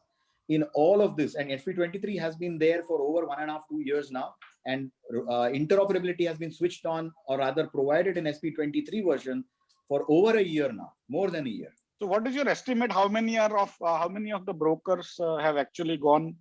It's just for general knowledge. It is possible that you have given and nobody's using. Yeah. And so you don't even have complaints, and you think you're given, but actually no, it's not used. Maybe around 20% of the members might be using it, but I can tell you that lot many have decided, especially the larger ones, have decided not to, because of whatever other business interests or importance that they had, priorities that they had. So many have selected not to. And we feel around 20, maybe around % max. So this also brings to Umesh's point of compliance is a compliance business, right? Compliance is a graded compliance. True. Yeah, you're absolutely right. I mean, there are also some practicalities on the ground, which, the members facing those issues, they know, and they have to work for whatever is right now their priority and what works for them, because they're also running a P&L, and, they also have their own commercial challenges. It's easy for us to sit and say what is good or, not right or whatever, but, their real challenges on the ground are slightly different from the way we view it sometimes from a different place. But I think this is Samant, I need to come in on this, because from the customer's point of view, I think this is just an excuse. If interoperability has been there and it's given, and when there is a disaster, people suffered losses, then I think the investors who suffered losses should make a claim on their brokers saying you had interoperability, you had it free, and you didn't switch on the system. So we have suffered losses because somebody has to pay. I mean, the one question that we have not addressed this evening is, what about the losses that people suffered because of mandatory squaring off? So there are two aspects to it. One is that why wasn't enough time given? Why was the exchange restarted for an extended session without adequate notice? And before that, when people squared up positions, rather than switching on interoperability, this is a very serious matter. And it's not a question of their choice when the loss is inflicted on the investor. I think I would like Ashish to respond to this, if at all. No, I mean, for me, it's the same thing. It's basically about, like, I give another road-related example of not wearing helmet. There are 5,000 reasons of not wearing a helmet while riding a bike, right? But it's a compliance, right? I mean, in the most sort of simplistic way.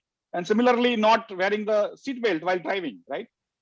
There are 100 reasons why you shouldn't, and because my father didn't do it, my grandfather didn't do it. But now it's a compliance issue, boss. And when the disaster strikes, you take everyone along with you, and that for me is where basically anything which is actually affecting other people's lives, other people's money, should be taken very seriously, irrespective of whether it is when you need to worry about other aspects of your P&L and other things or not, right? For me, safety is a very important aspect of life, right? And if you just are in search of, and risk management, this is part of risk management, right? Safety is a part of risk management. If you are only search of risk but not manage it, pretty much you are going to have difficult situation every part of your life. So would someone like to address this question of SOPs and why was the exchange started without notice? I mean, does anyone know what are the SOPs? What are the SEBI rules for it, and were they followed?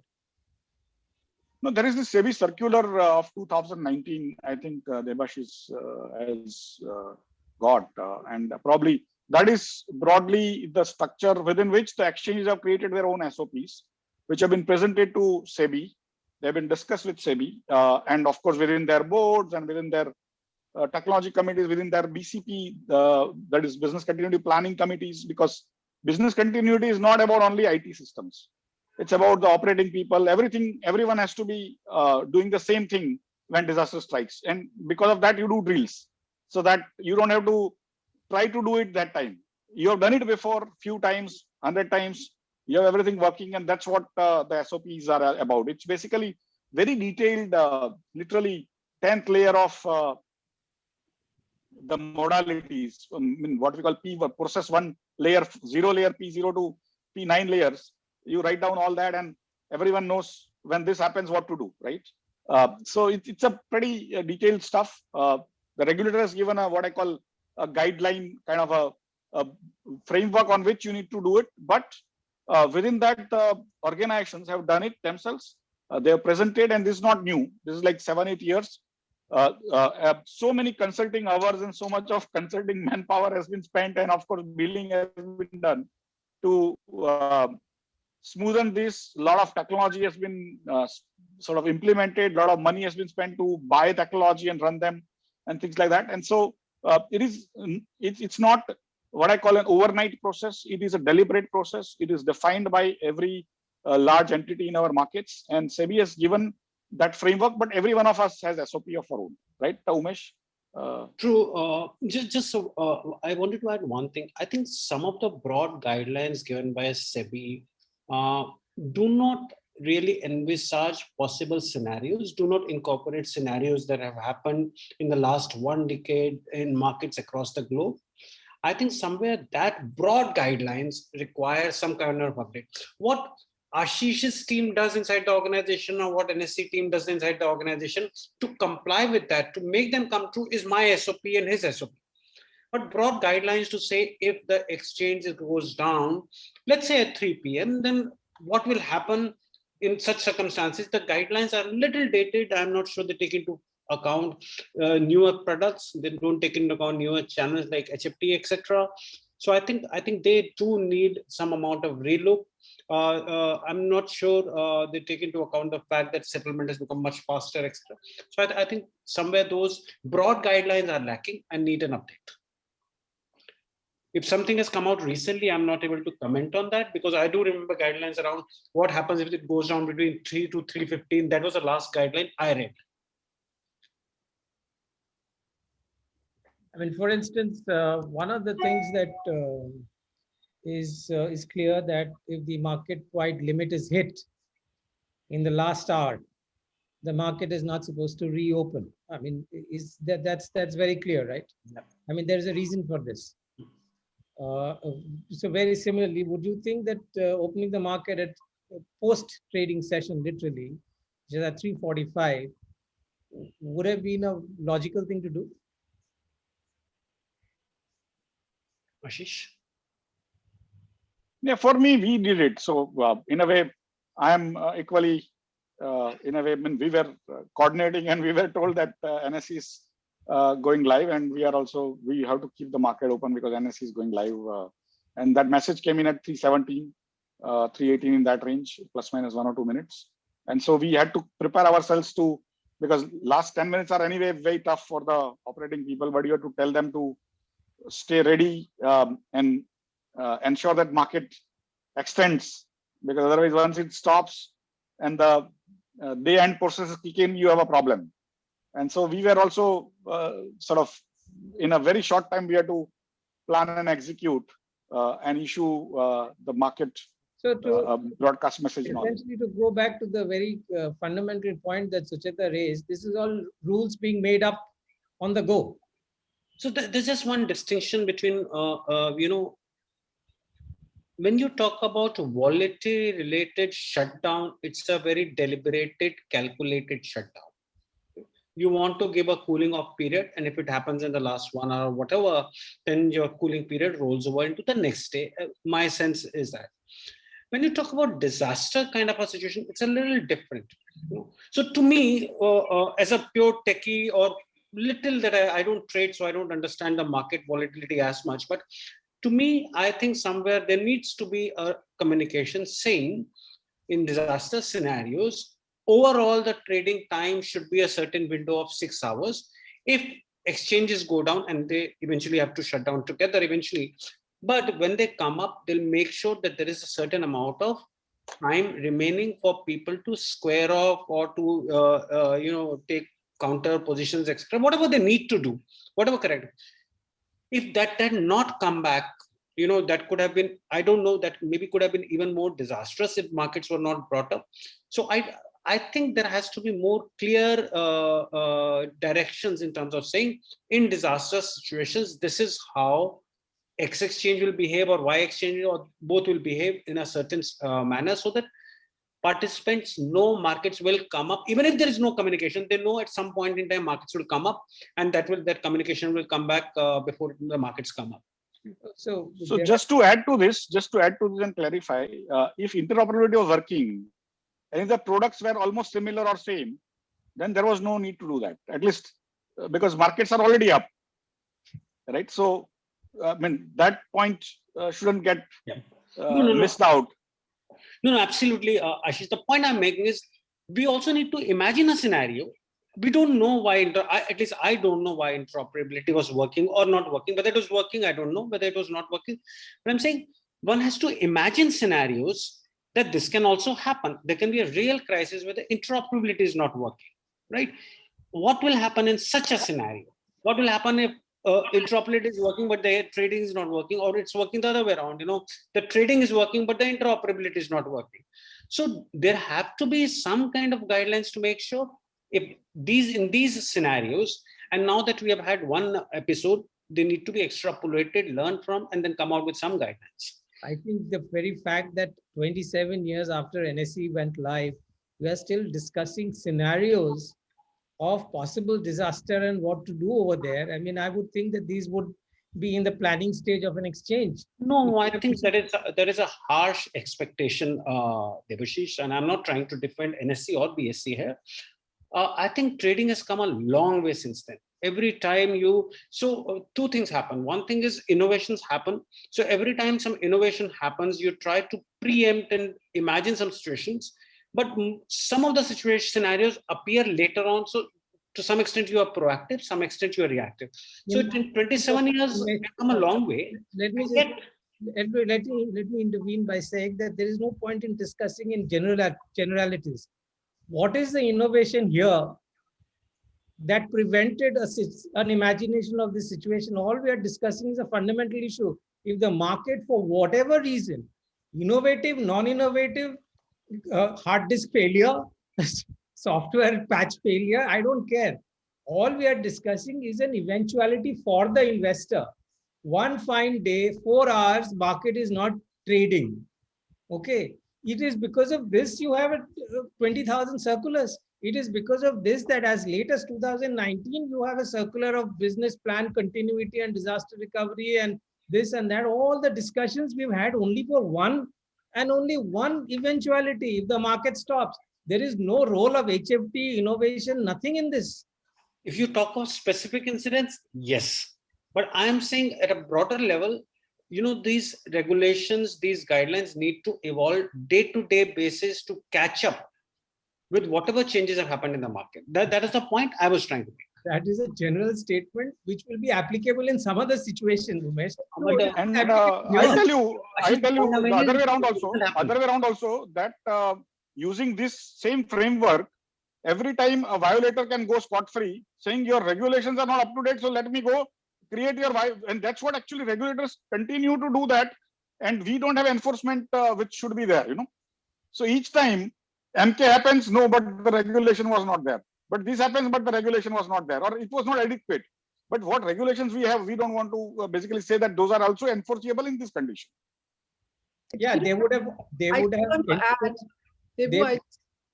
I just want to add that when we have clear rules about what happens when things hit a circuit breaker, that how long the market should be shut, then why can't something similar have been envisaged for a disaster? Market shuts down, it remains shut. Will it remain shut for an hour? What do you do about outstanding trades?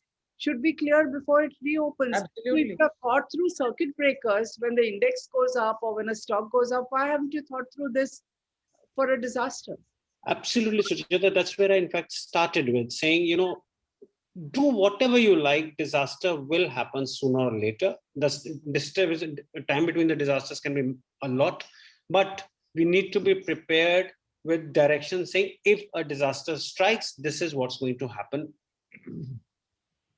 we need to open it for public discussion. So I just want to announce that anyone who has a question, would you use the raised hand icon so that we can come to you and allow you to speak by unmuting?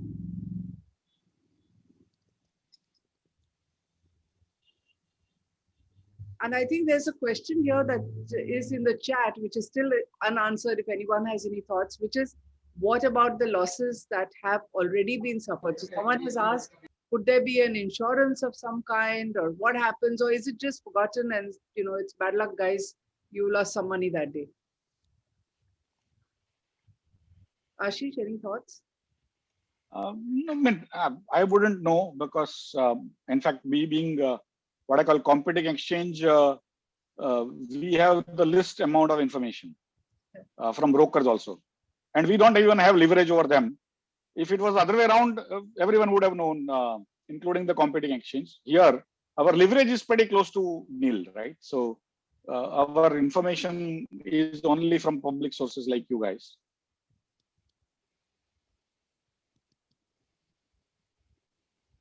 Excellent. Only one interesting thing I came to know was, I think there was somebody who wrote on your timeline about the enemy later being discussed and threatened and all.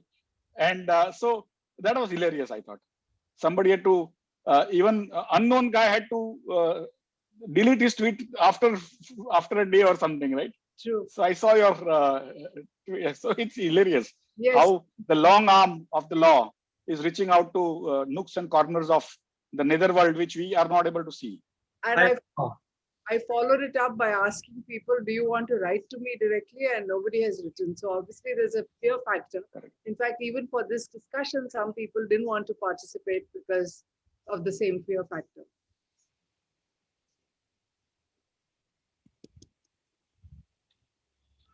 Okay, so we've had an excellent session. I think that fear factor continues even about asking questions over here, because I don't see too many. Of course, the discussion has been exceedingly comprehensive, but I thought people who lost money would have a lot more to say. But obviously, this works. And I really want to thank all of you for participating and for giving us your views so frankly and fairly. It's been an enlightening session, even for me and Devashish. Don't you agree? If there are any closing remarks, I would like you to, you know, close with them, maybe a minute each, if each one of you would like to speak. I think from my end, I think regulations need to catch up with the technology advances and the fact that issues will happen, while also trying to continue to push exchanges to be more, not only much more reliable, fault tolerant, but also being transparent in the communications. Ashish? No, I think, thank you. I think usually I wouldn't want to discuss the same details I would have discussed without this, and it would have been much more open and interesting because we are doing it under a particular context. Otherwise, these are all things usually nobody's interested in. They are running your life, every day, but you are still interested in the superficial, which stock will go up and which stock will go down. And when entire thing goes down, you don't know, right? So for me, the entire, what I call public discourse is exceedingly superficial. And even the debates when they happen, the discussions they happen, and the decisions that happen, including of interoperability, it may look like two people are fighting and one guy is pushing and they won. This is basically for people to win, right? All this is done. Otherwise, no employee of any exchange has any stake in that company, in that exchange, right? It is not in BSE, right? And so it's basically for public good, but it is made out to be like two giants fighting and all. It's not, it's basically fighting for the public. And public is completely uninterested. Brokers are even less interested because of what I think Mr. Samant rightly mentioned about P&L and of course going on weekends wherever. But basically nobody's interested, and that's where you end up having the social systems, the administrative systems. Basically, we end up blaming them when they don't work, but we take least interest in actually figuring out, even if they are so important to our day-to-day, even our livelihood, our bread and butter. especially people who are into broking or even investors whose large amount of wealth is represented by us. And that's where I think everyone needs to do a little more soul searching and spend at least 5-10% of time on understanding how the institutional framework works in India and how it is changing and what are the nitty-gritties of that. We couldn't agree more. Piyush, now that you know for sure that Odin has given them an upgrade, wouldn't you like to crack the whip and ask the brokers why they're not implementing interoperability?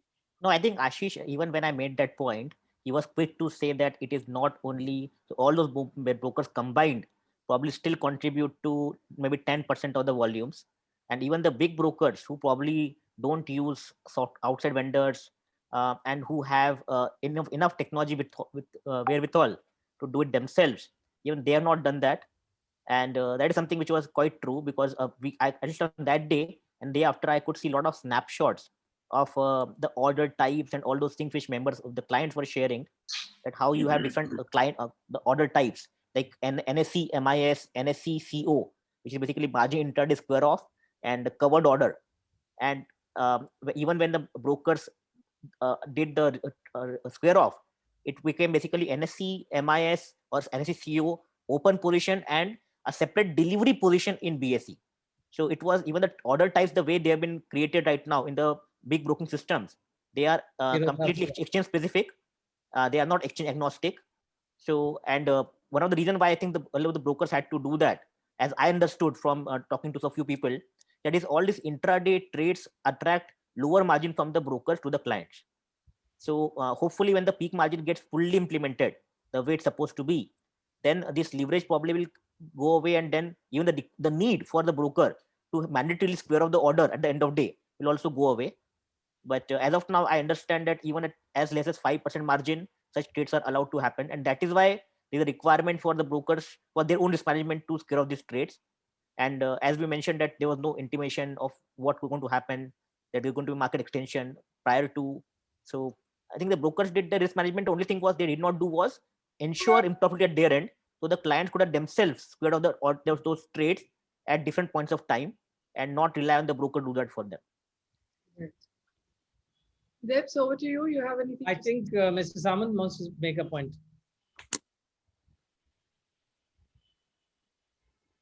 So as the conclusion, the 3 points that I would like to make.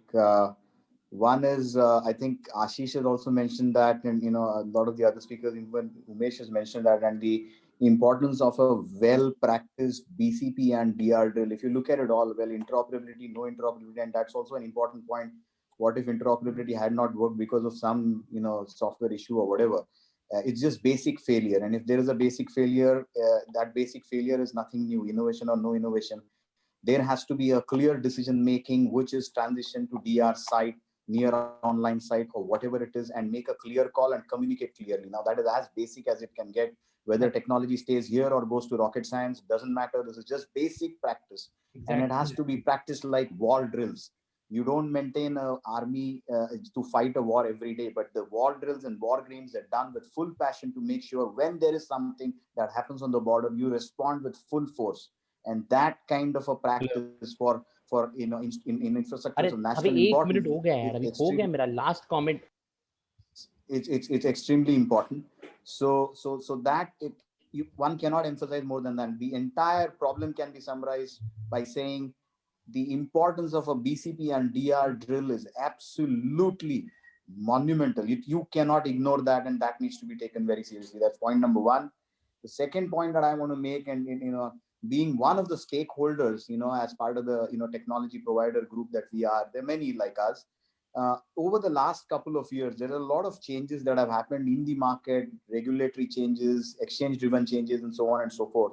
And what has changed, and this is my observation and on behalf of a lot of other providers also, is the involvement of all stakeholders. When there is a change to be done, small, big, whatever it is, every change has got a lot of impact. And while I whatever I said, my intention was not to kind of badmouth the brokering community. They are my customers finally.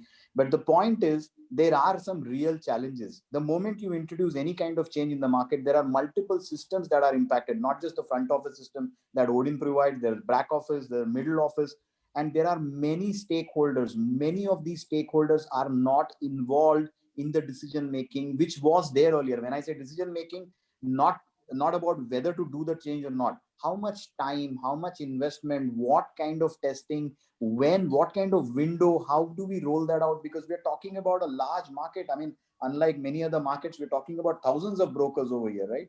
So the logistics of that change, and now that the complication, every broking house there's so many softwares internally. It's all digital. It is all automated now. The impact is big. So whenever a change is planned, whether it is a regulator, whether it is the exchange, whoever it is, there are a lot of stakeholders. The entire ecosystem has to be consulted. The right kind of time and resources have to be provided to everybody. That's the way to implement things and make sure that they are smooth and we are future ready. So such lessons learned have to be deployed, and there's no point in making somebody the scapegoat or going down that path. But lesson has to be learned. Whatever has to be action has to be taken, but a larger involvement of all stakeholders and the right kind of resources and time has to be given to roll out these changes. Somewhere that has been missing for the last couple of years. Sure. Thank you so much, Mr. Sawant. And thank you again to all our speakers and to Debashish for moderating it. Thank you, Umesh. Thank you, Piyush. Thank you, Ashish. I think it's been a very, very enlightening session. Good night.